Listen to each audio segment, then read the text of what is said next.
on industrial parks and industrial corridors, sustainable business enabling ecosystems.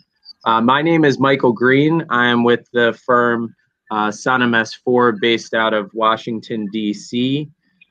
Previously spent, I guess, the last 2.5 years based in Mumbai and traveling between our 4 offices, Mumbai, Delhi, Chennai, and Bangalore.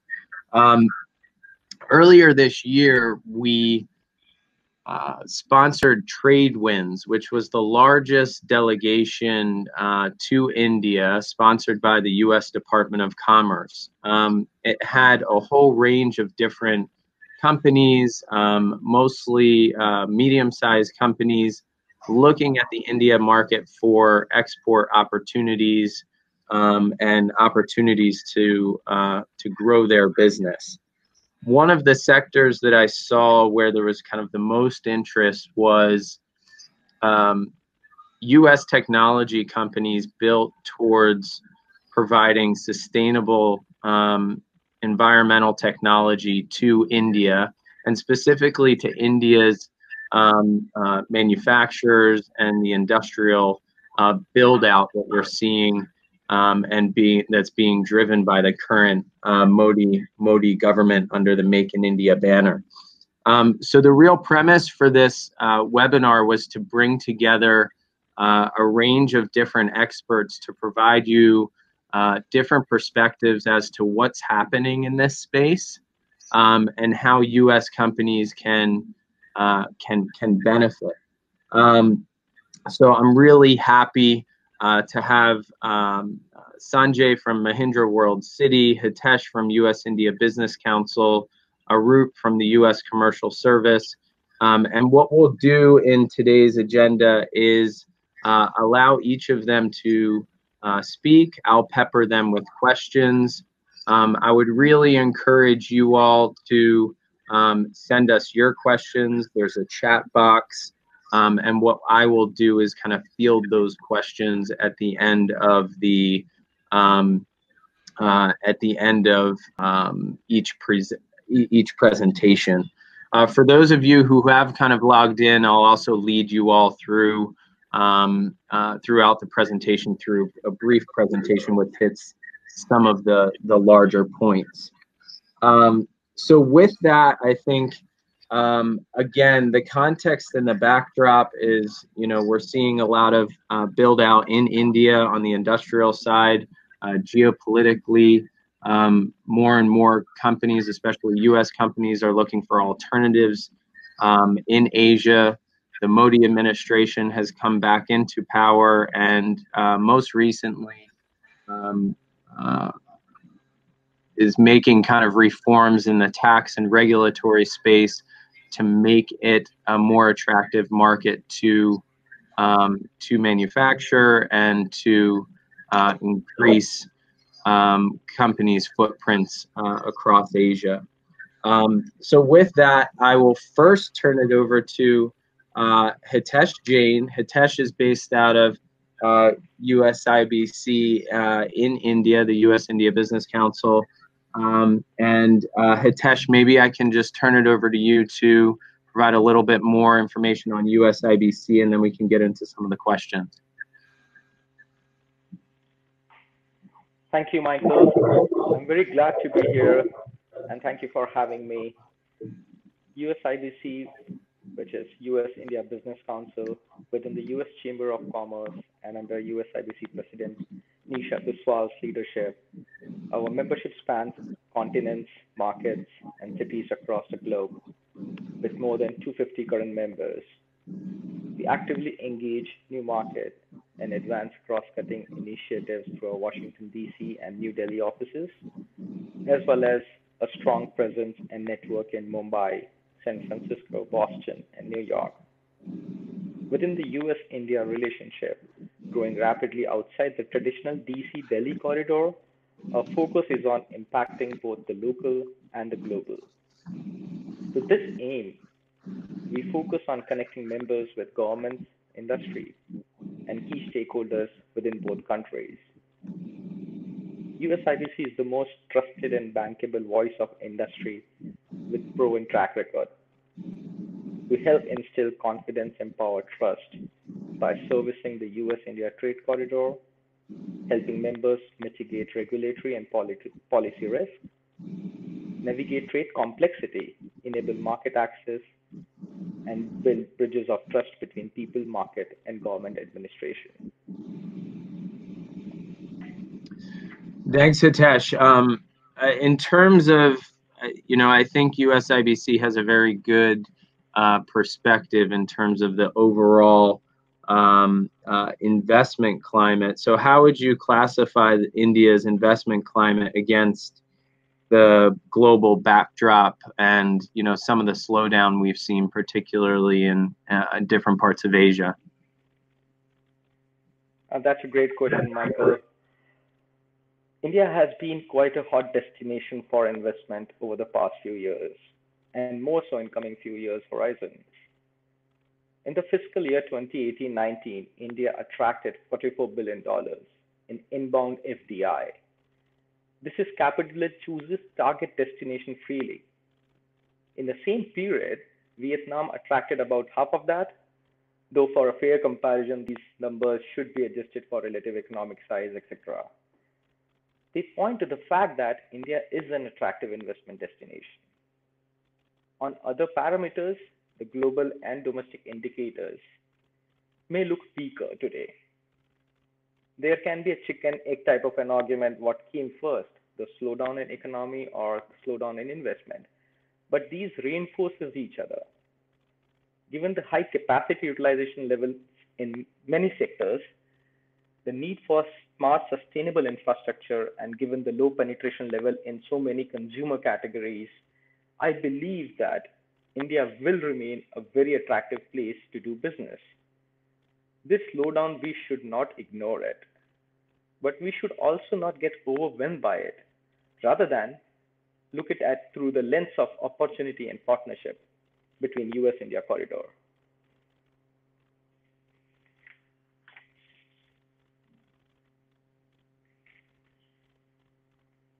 Over to you, Mike. Continued strong growth. What does that look like in terms of energy, infrastructure, and digital economy in India in particular? I think given the topic, these are some of the areas that we'll be looking more closely at. Yeah, these are very important core segments. Absolutely, according to United Nations estimate, India is the second most populous country in the world, with approximately 1.32 billion citizens. The population is set to touch around 1.58 billion over the next 20 years. The report also reveals currently 32% of the total Indian population lives in cities, which generate 63% of nation's economic activity. Both figures are set to increase as India is projected to accommodate close to 41% of its entire population in cities by 2035. And that's massive numbers. While the country has potential for growth, it needs a plan to accommodate the urbanization anticipated and increase digital penetration, along with massive need for energy security, clean water security, sustainable ecosystem, and food security. Government of India has taken several initiatives to address these future needs. We have seen series of reforms over past few years in these sectors, and we anticipate more to come. Government today is open to actively listen industry voice to enable their participation in India's growth story. So what are the key sectors? As you know, India is Asia's second most industrious establishment. It is also hub for component manufacturing and global supply chain, strong service sector contribution, and has tremendous potential for growth. Some of the key sectors to look out for are electronics, renewable energy, energy efficiency, gas economy, nuclear power, infrastructure, water, food, agro, and maritime economy. India has seen tremendous private equity interest. Last fiscal, some 37 billion was invested by PE funds. It has become a mainstream financial tool today, and it's a new normal for India.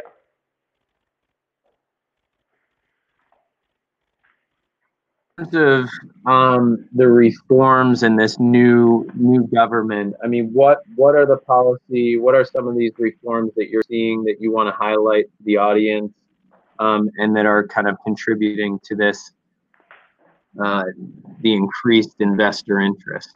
How much of it is kind of carryover, and how much of it is kind of new reforms that you're tracking and looking at? Thank you, Michael. This is the most important question today. Well, under the leadership of Ms. Nisha Biswal, USIBC has proposed an agenda of reforms in multi-interconnected areas that will help drive India to its goal of shared prosperity of $5 trillion economy by 2024, even more by 2030.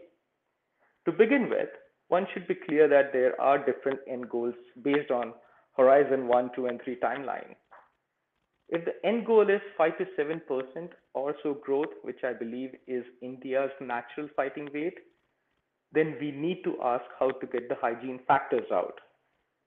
Financial sector liquidity, plugging the delays in projects, payments, disinvestment, relook at agriculture support prices, and lower real interest rates. The prescription would be of this type.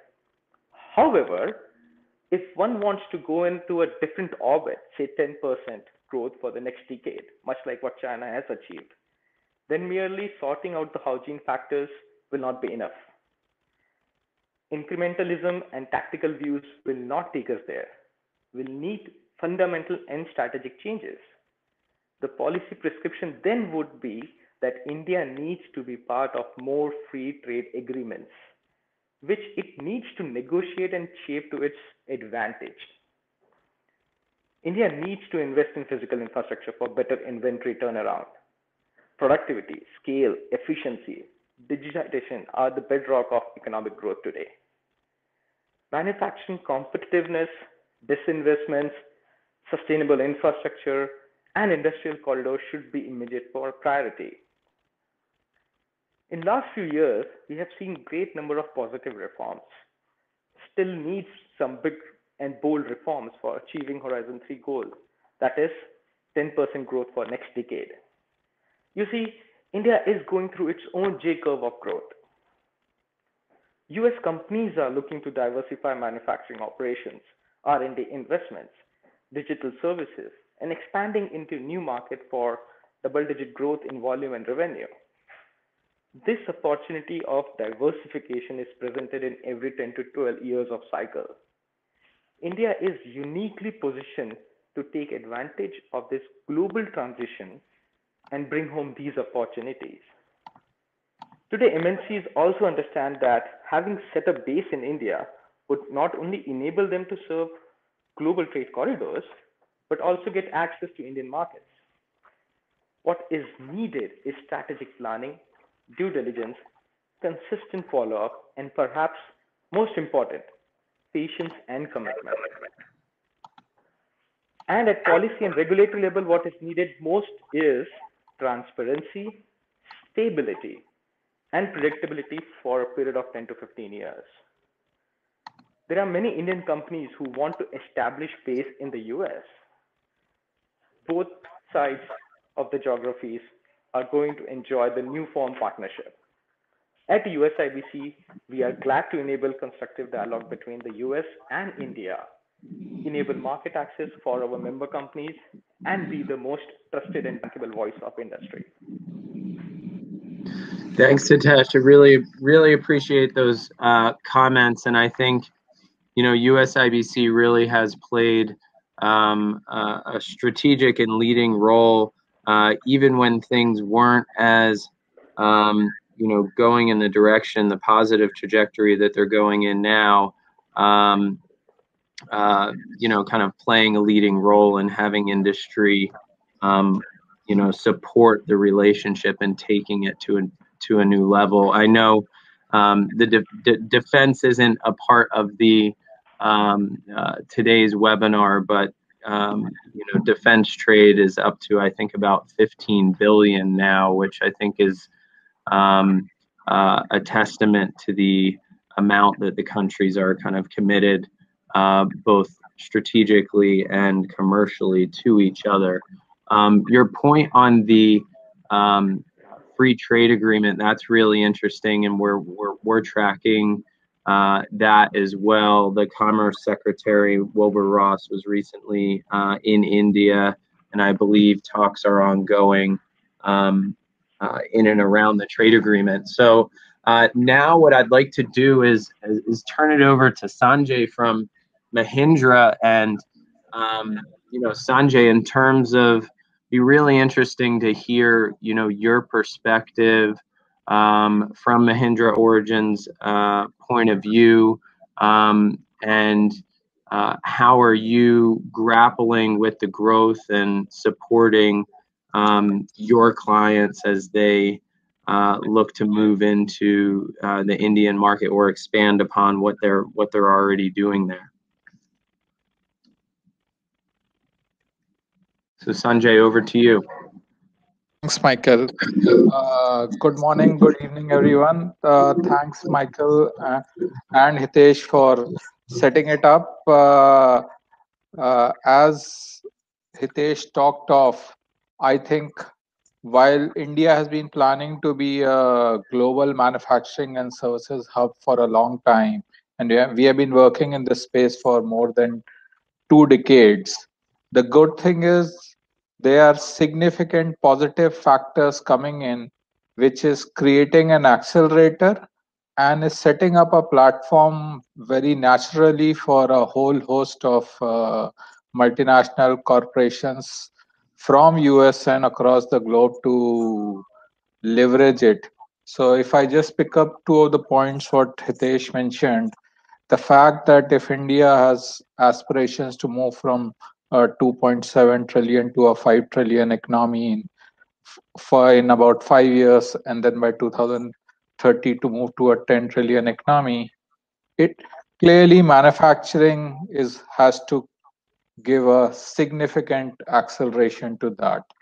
And some of the immediate structural reforms are actually helping things being set up. So whether it was the GST implementation a year back, or now if you see over the last 4 years, India's EODB ranking has been among the sharpest rise from 142 to 77. There's a press report that India is included in the top 20 best performing countries in further improvement for this year, the results of which are supposed to be coming later this quarter. If you look at recently, the finance minister has announced a significant slew of corporate tax benefits, which is benchmarking India amongst all the competing economies, as well as another incentive if companies are coming in the manufacturing. So all of this we see India at a national level setting it up as a ease of doing business. Then you have the states who, due to the kind of cooperative federal structure we have, are actively competing with each other and providing a slew of incentives to in turn provide the ease of doing business. The most critical component, and that's where we see Mahindra playing the role, is we come in where we actually provide ease of doing business for companies and multinationals deciding to bring their manufacturing and services set up there. And there are 2 or 3 key critical components in which we help them. The first and foremost is the location. And as we try to become more efficient, try to ensure that the turnaround time for movement of goods and services is reduced, infrastructure improves. Some of the most critical infrastructure which is being set up is whether it's a Delhi-Mumbai industrial corridor or then a Mumbai-Bangalore industrial corridor which goes right till Bangalore to Chennai. And then similarly, it completes the rectangle on the other side. What we have done strategically over the last 2 decades is we have created Mahindra World Cities and now Origins by Mahindra World Cities at each of these critical nodes. So we started by having the first node at Mahindra World City, Chennai, about 17 years back. We have the second one, which is the Mahindra World City in Jaipur on the northern side, and now we have Origins by Mahindra World City at Ahmedabad on the western corridor, and now we have added a fourth hub, which is Origins at Chennai. And across these four hubs, our thought process is when companies come in, they really want to focus on how can they really focus on their core business. Can we take over each of their worries and considerations of anything and everything which is non-core? So our whole philosophy is, can we create these reliable ecosystem which are really plug and play infrastructure supported by world-class sustainability initiatives, and the self-sustaining ecosystem can in turn translate as the platform for the accelerators. So that is really the space in which Mahindra World City is playing.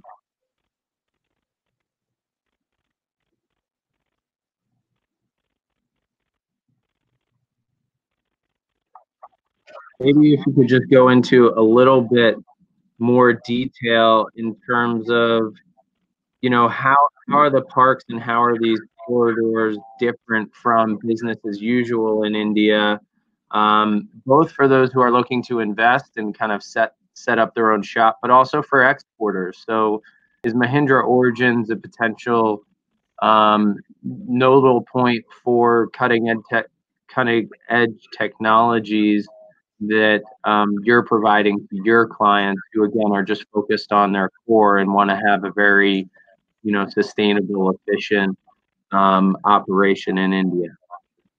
Sure, Michael. That's a great follow-up question. So each one of these world cities are built around the philosophy what we call as three L's, which is livelihood, living, and life. So we start by creating a very good quality plug and play infrastructure so that they start by becoming the economic nerve centers of activities. So the first thing we start with in all these world cities and origins is to create this plug and play infrastructure where companies can come and actually have their manufacturing or services set up. Further to distinguish, we understand that different part of the value chains may work. Some companies may be looking at it as export hubs, while some other companies may actually look for a mixed use. In each of these cities, we also have created special economic zones, which is export oriented focus. We have domestic tariff area where companies who are addressing the Indian domestic consumption demand and as well as maybe want to use some parts for exports. And to support all of this, there is a world-class social and residential infrastructure. So the professionals who are working as well as potential residents or visitors have a good quality of life. So in fact, the Mahindra World Cities have been the pioneer in these ecosystem. The Mahindra World City Chennai is a public-private partnership between Mahindra and the Tamil Nadu government. It is, in fact, India's first private special economic zone to go operational. The Mahindra World City Jaipur is also amongst the largest special economic zone in the northern India and has a domestic tariff area as well as the social and residential infrastructure. Then the two origins have just started. So they have also started signing up some very good quality anchor clients. To give you a sense of the nature of companies who are coming and are utilizing this infrastructure and are play to help win in their business. In manufacturing and services side, Mahindra City, Chennai already has almost 70 clients who are already signed up, more than 60 of them operational. In the last year, exports worth over $2 billion have already happened from the special economic zones of the Mahindra City, Chennai, and Jaipur. To give a flavor of some of the countries and the nature of industries which are operating. If you talk of manufacturing, just in Chennai itself, over a dozen companies from US itself are operating. Some of the prominent companies which are operating is the NCR Corporation, the ATM manufacturer. We have a series of uh, auto and auto engineering companies like Parker Hannifin, Timken, Lincoln Electronics. We have companies from another close to. Sanjay, I'm getting a little bit of feedback right now.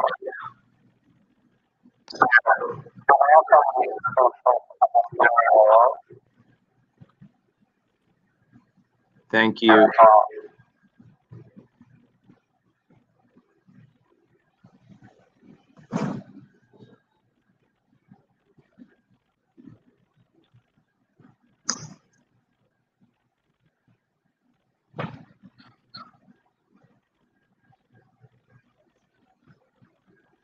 Can you hear me now?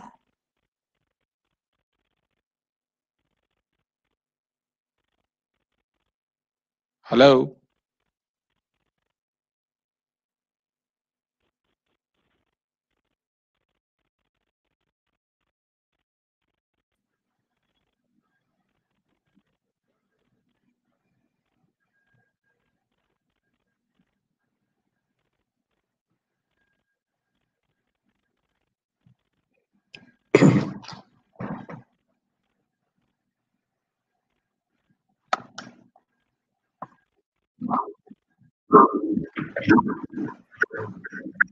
Hello.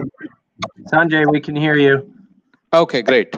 Yeah. So I was saying, besides a dozen odd companies I named from US, we have companies like Husky from Canada. We have Renault from Europe. We have Braun. BMW's only plant in India operates out of MWC Chennai. Similarly, close to another 18 companies from about 9 different countries operate out of Mahindra World City, Jaipur.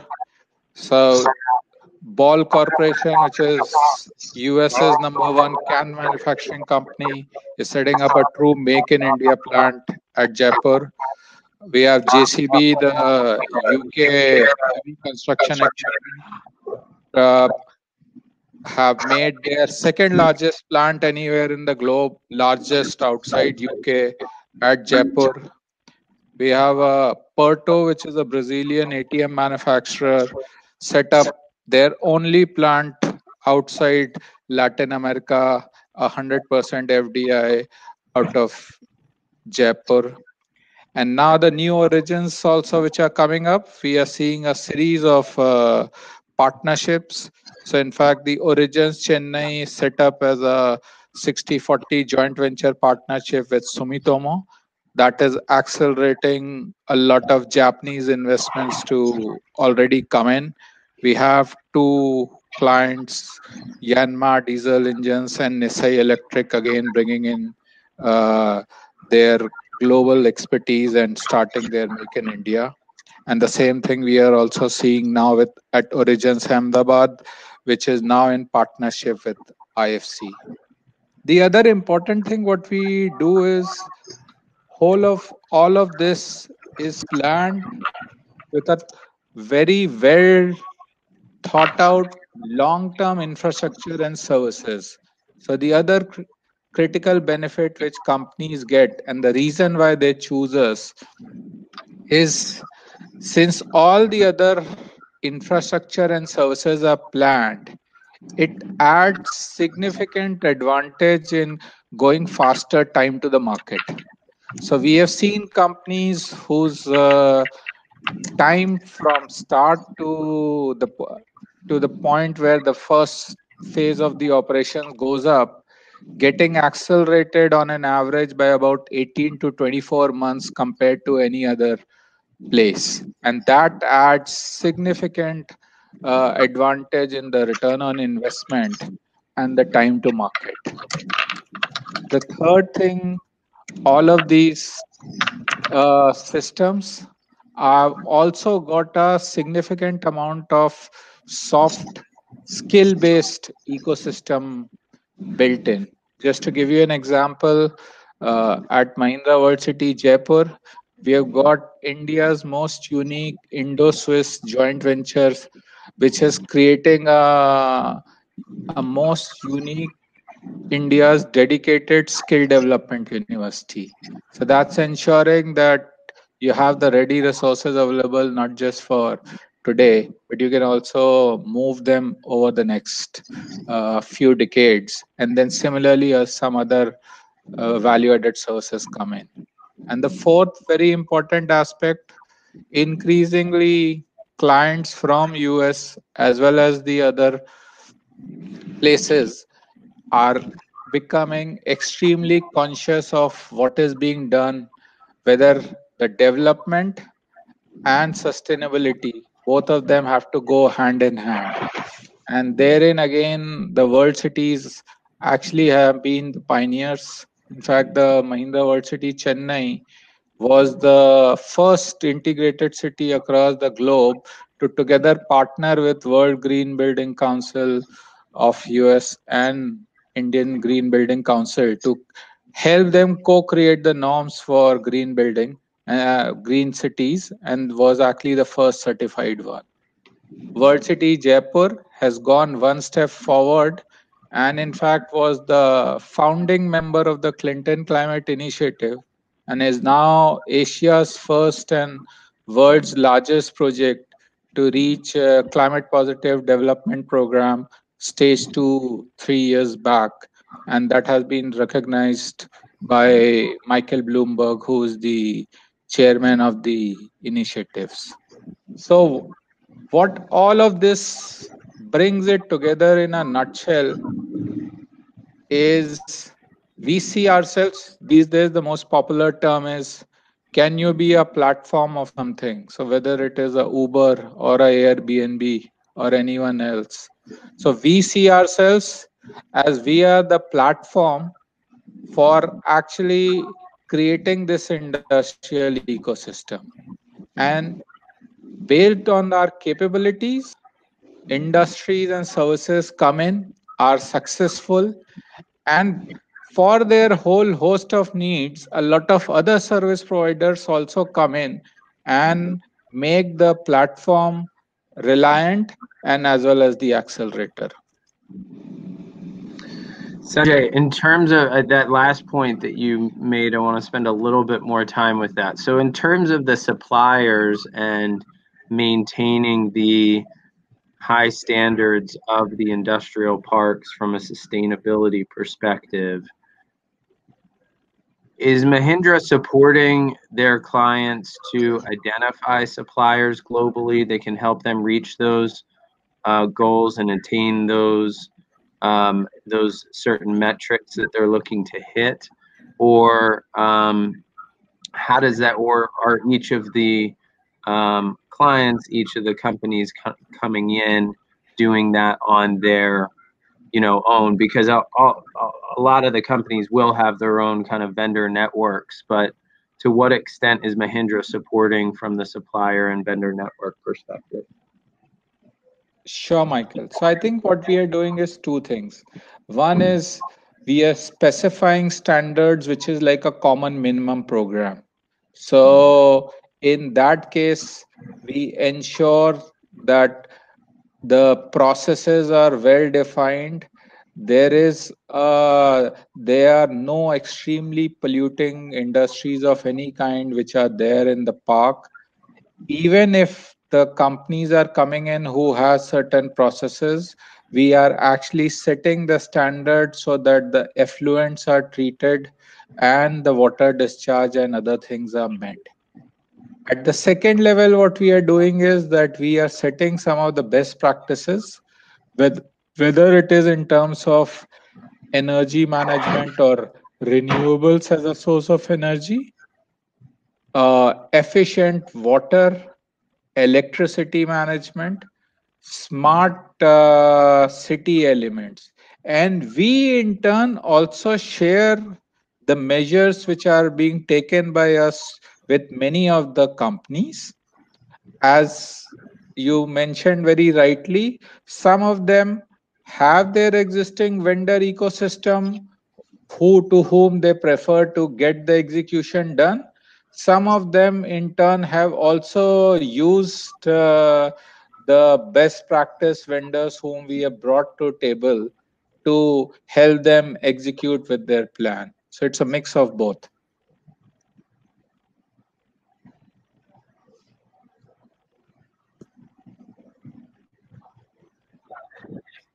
In that kind of best practice vendor list, is there a kind of a formal process for that, or how has Mahindra defined these best practices, and particularly the vendors that can deliver those? Because again, going back to trade winds, I felt there was a number of U.S. companies in this case that were looking to enter the market, specifically having the industrial sector kind of in mind, dealing with effluent, dealing with, other emissions and other aspects to running a sustainable as well as efficient operation.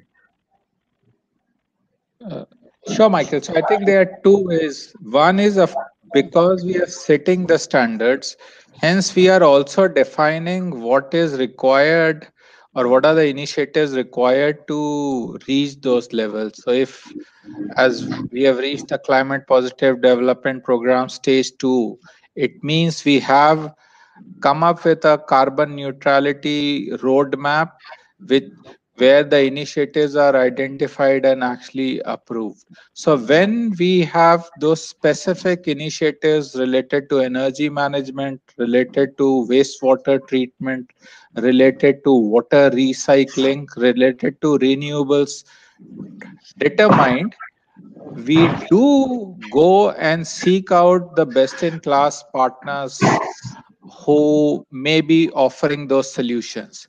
And while, as I mentioned, we are a platform, so while we may be one of the users, but in turn a lot of our clients, especially having a large setup or a multiple site setup in India, will also have very good scale.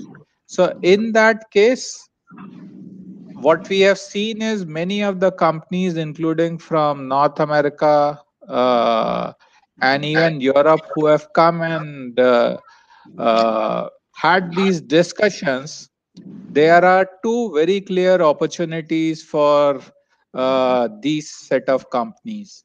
One is, of course, to tap the opportunity which is coming up out of this sustainable ecosystem which we are building, because the ecosystem, after a point, because of the sheer network effect, has a life of its own. So there, if you are able to break it into the first two or three companies, it will be much easier to break in. So if the first two or three companies you are able to serve, then the critical scale actually comes in where these US North American vendors can then need to create even a production base in India.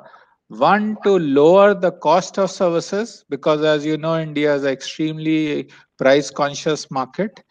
And second, in a way, having these companies, their manufacturing and service setup in India gives confidence to the potential clients that these companies are in here for the long run. because beyond the point, you may win at a pilot stage, but if you really want to run a full-fledged operations, then the cost of those operations can only be brought down by having manufacturing setup there. And therein again, in a way, it can work. It can almost be a very good example of circular economy, by these companies in turn can actually having their setup at the world cities. Got it. Thank you. So I think now, just given the time, I'd like to turn it over to Arup to provide a little bit more information. I think a number of the clients that he works with are small, medium-sized U.S. companies that are looking to, make that first sale, Sanjay, so that they then can kind of look to a scale-up type opportunity in the market. So Arup is with the U.S. Commercial Service, based out of Kolkata. So Arup, maybe over to you to just kind of set the stage in terms of, your role, what you're looking at, and interested to hear kind of your perspective in terms of the U.S.'s role in supporting these industrial corridors, and particularly the sustainability element of them. Sure. Thank you, Michael, and good morning to the U.S. participants. U.S. Department of Commerce through the U.S. Commercial Service, of which we work in India, has identified 5 priority sectors for U.S. exports to India, and environmental technologies is one of those 5. The size of the market, according to the International Trade Administration estimate, is about $18 billion. Honestly, this is small compared to the U.S. market size, which is obviously a much larger and a much more matured market, which is in the range of, I think, $340 billion. But the news is the market is growing much faster than, I would say, most other or all other economies of the world. And this is the assessment of both the International Trade Administration as well as by several leading U.S. companies who are betting big on the Indian market. So the ITA, which is the International Trade Administration, ranks India 4th overall in the top market report, in its global top market report for environmental technologies. And within the water subsector, ITA ranks India as the 2nd. And there are good reasons for it. We all know that India is kind of water stretched, heading towards a water scarcity as per UN definition. Groundwater has been in the news in the recent years. Groundwater is 40% of India's water supply, very high. India contributed to about 25% of the global groundwater usage. 90% of rural drinking water needs come from groundwater, 75% of agricultural needs come from groundwater, and about half of India's urban needs come from groundwater.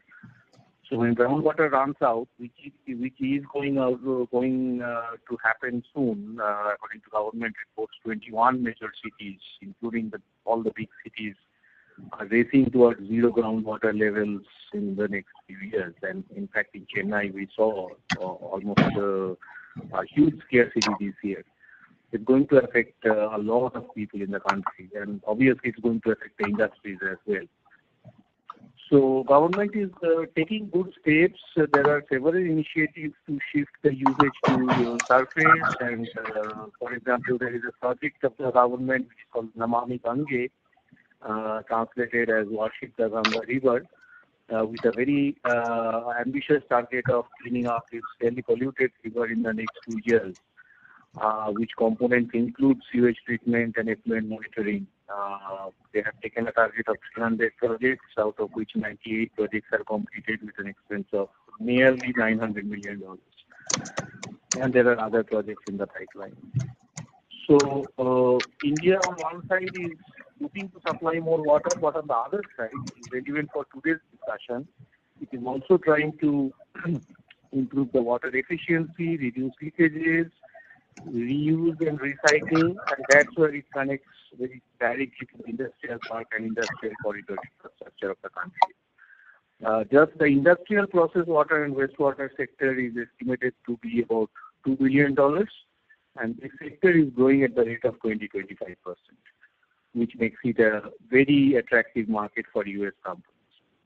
And that is why we see that not only the very large companies of US are all here, mostly with their own offices and sometimes with their own manufacturing facility, but for every large company, there are hundreds of small and medium companies that regularly come to us who depend on the US commercial service network to tell them about the market, help them identify the right kind of agents or distributors or sometimes licensing partners, or to make that initial sales connect. So we see a lot, and as Michael you mentioned, in the trade winds, we saw a good percentage of sustainability/environmental companies taking an interest. A good number of companies came, and we foresee that this is going to continue in the next several years.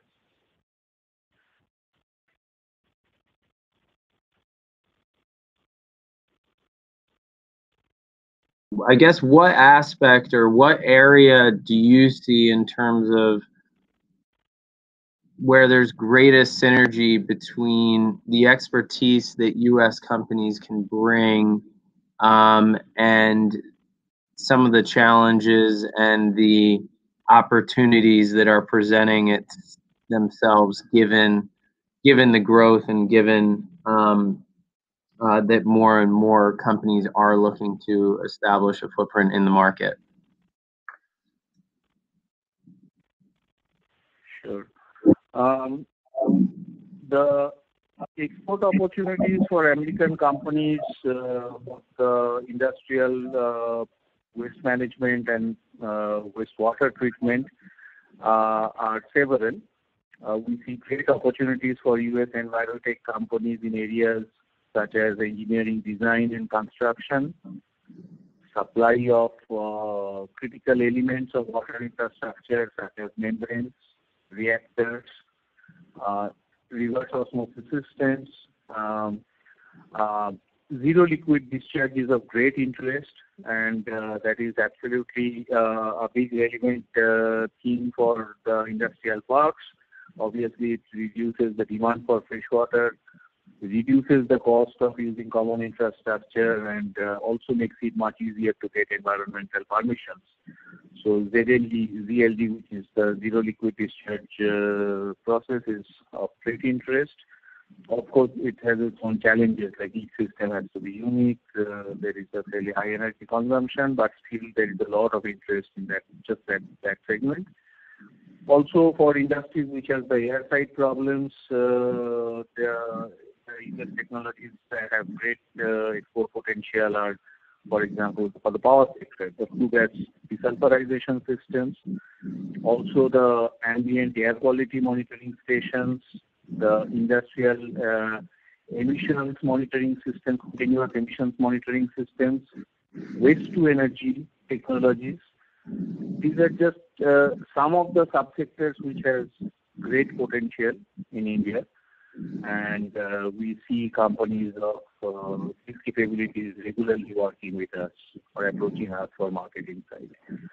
Also, the company should know that the India Central Pollution Control Board, which is equivalent to the federal EPA, has identified 100 industrial clusters which were ranked based on their environmental pollution index, which is a complex process, includes weightages on the nature of pollutants and everything. Based on the index, there are 100 cities which are subdivided into critically polluted areas and severely polluted areas. And the Central Board has given strict instruction to the state pollution control boards to strictly enforce the Air and Water Acts in these areas, in line with the polluter pays principle and the statutory precautionary measures. So clearly, that is a situation where the US technologies, particularly in the sophisticated areas, in the lower end of the spectrum, there will be several Indian companies who offer good products, probably at a lower rate. But as you move up the sophistication ladder or in the tertiary sector of treatment, the US companies clearly has advantage. So that's where we see a lot of US opportunity. Okay, great. Thank you, Arup. And we're happy to partner with the U.S. Department of Commerce. Sunam S4 is a strategic partner of theirs, and like I said, this past May we supported their Indo-Pacific Trade Winds Conference. So they lead a conference, a large mission once per year. Next year, I believe it will be going to Hong Kong. So in Hong Kong, there'll be U.S. commercial service reps from around the region, including India, attending to support those companies that are looking at different opportunities beyond U.S. borders. And Sunam S4 certainly plans to be there as well. But I think I'm going to shift gears and, just seeing that we have about 9 minutes left, address some of the questions that have come in. This first one is from Vineet Sharma, and perhaps Sanjay, best to you, just in terms of what's your thinking and what goes into the planning of Mahindra's World Cities and Origins, when you look at cities like Gurgaon and Bangalore that have essentially become victims of their success when it comes to traffic congestion and some of the other issues that they're facing, just given that the infrastructure has led to a bunch of different kind of bottlenecks given the amount of growth. So how is that something you're addressing?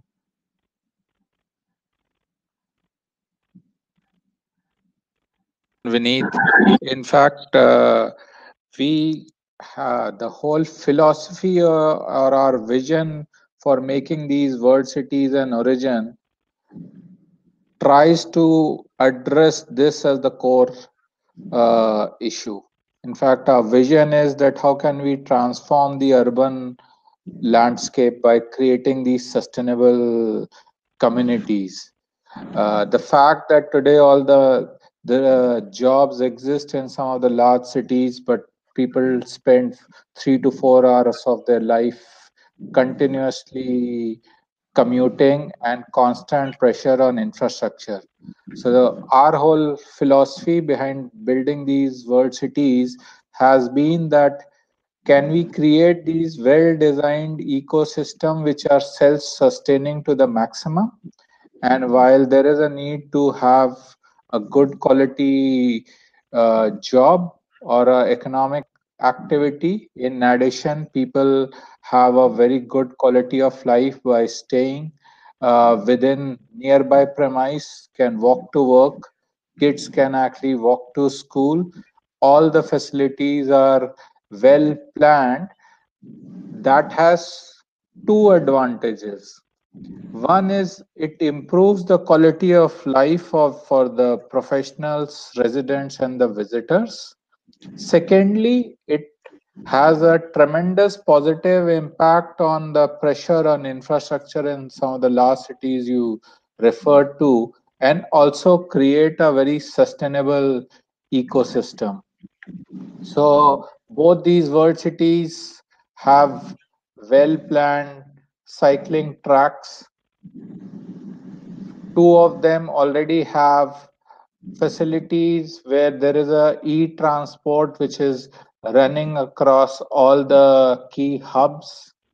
In fact, the Mahindra World City Chennai does a total circular economy by being India's first food waste free city, where it collects all the food waste across its clients, does the processing, the solid waste is converted into the manure, and the gas which is generated serves as the biogas fuel for the shuttle buses which are commuting people across the cities. Same e-bikes are running in the World City at Jaipur as well. So our whole thought process is that if there is enough time and thought given in doing the planning well right at the start, then as we move across the implementation journey, the both the quality of superior development at the same time being very efficient in resource utilization can be done. It keeps becoming more and more difficult if we will try to fix this if the execution is already done. Got it. I think there was kind of a follow-up one, Sanjay, before I turn to China, because it seems like we want to talk a little bit about China. How do you see Mahindra World City kind of competing with the Vietnams of the world and others in terms of is securing the supply chain for these companies that are setting up there, and also protecting intellectual property? Sure. So I think in terms of working on the supply chain, and also one of the points which had come up earlier was how do we ensure we fully leverage the free trade agreement. So all of us are aware that India is now taking a much more proactive role at the regional comprehensive economic planning exercise which is underway, to see how the FTAs are leveraged to ensure free movement of goods and sources, but at the same time, India's interests, so that there is more manufacturing origin that happens. The second aspect, which is on having the big tech firms with IP and creativity, I think over a period of time, through a series of reforms and a better IPR protection which is being brought in, we are seeing a lot of high-end engineering services, R&D services moving in, because companies are becoming more comfortable with the environment. And we will see this trend uh, even becoming stronger when the R&D and the engineering services and the manufacturing gets more closely aligned in India. So till about 3 years back, whether it was a Samsung or an Apple or any or an Intel, all the electronic firms had their R&D set up here, but manufacturing was not happening. And now, whether you see even the largest of the players besides Samsung, even the largest of the Chinese suppliers, or now even if you see Apple is not just bringing in, it started by producing the relatively low-end iPhones, but now the most sophisticated iPhones are actually being manufactured here. So I think India is very quickly moving up the learning curve, and with this opportunity to leverage the FTAs, take a more proactive role in the RCEP, we will see this acceleration further happening. Got it. Okay. So I think there was a question in terms of the follow-up from this webinar. We will be sharing the presentation, connecting you all to all of the speakers if you have any follow-up questions, and also sharing the recording of today's event. Apologies for those who have had some audiovisual issues, but we will be following up. I think just in the interest of time, we only have a minute left. Hitesh, a couple of folks wanted to know how India is positioning itself given the US-China trade war. And maybe I can turn it over to you, but I think the main thing that has happened on that front has been the corporate tax reduction that Sanjay had mentioned earlier, a sign that shows, I think, the Indian government is really keen on attracting some of those who are looking at alternatives in Asia. But just wanted to turn it over to you in case you had any thing to add to that. Thanks, Michael. Yeah, one of the point is for the existing companies who are in India already, corporate tax rates have been cut, and there is a great incentive for establishing a new facility or a new entry, which is significantly much lower, both on and around of 25% to around 15 to 17%, which is a very good concession. Apart from that, government is massively creating big clusters for electronic manufacturing, for pharmaceutical, for healthcare, for environment, and for IT. So massive clusters planning has already begun. A lot of such actions through consultative process have already started. Companies who are interested, this is a wonderful opportunity to participate in the dialogue platforms which we are creating both in India as well as in US and work on the opportunities. Uh, Today, environment, water is becoming a $1 billion industry, and it is projected to grow in double digit in coming years.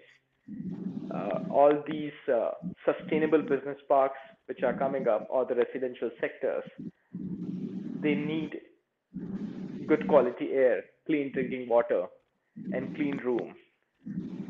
India becoming a hub for medical equipment manufacturing or pharmaceuticals or high tech research. Everywhere you go, you find clean room facilities which are being deployed. On the west of India, if you see, which is having a major cluster of chemicals, chemical sector and polyester and everything, these segments are expanding. Their needs are evolving. And in the entire infrastructure segment in India, which was having a legacy installation, is looking for modernization or upgradation beyond the new setup of installation.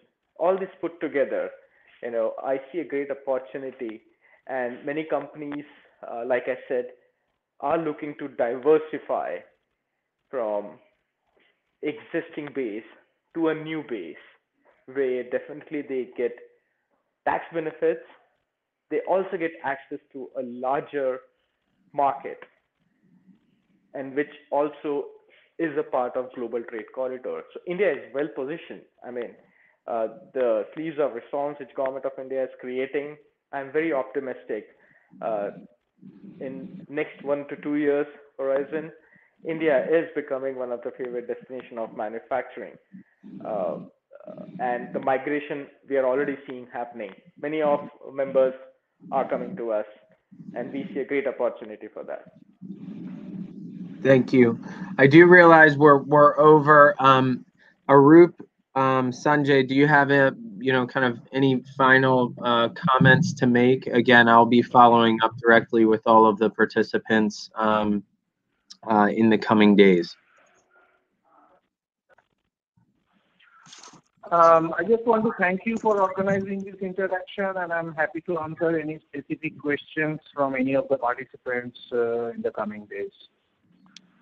Excellent. Thank you, Arup. Sanjay, anything to add? So, Michael, I think thanks so much for organizing. I think the only thought I would like to leave behind all our fellow participants who join in, that I think a lot of good things are happening, right from policy to incentive to actual execution on ground. The time is just right to get their plans going for Make in India and Made for the World. And when they start, many of them do know that sometimes the initial start in India has certain challenges.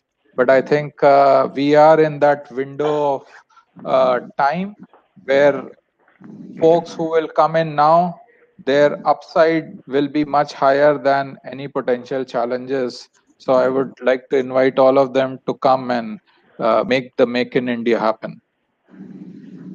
Awesome. Thank you, Sanjay, and thank you, Arup and Hitesh, for your time and pulling together your thoughts and remarks for the audience today.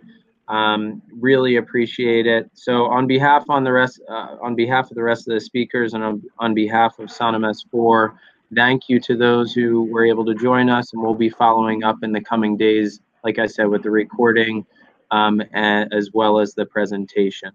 Have a good evening, everyone in India, and good day to those who are joining in from the US. Thank you, Michael. Good day, everyone. Thanks, Michael. Good day, everyone. Bye-bye. Bye. Thank you.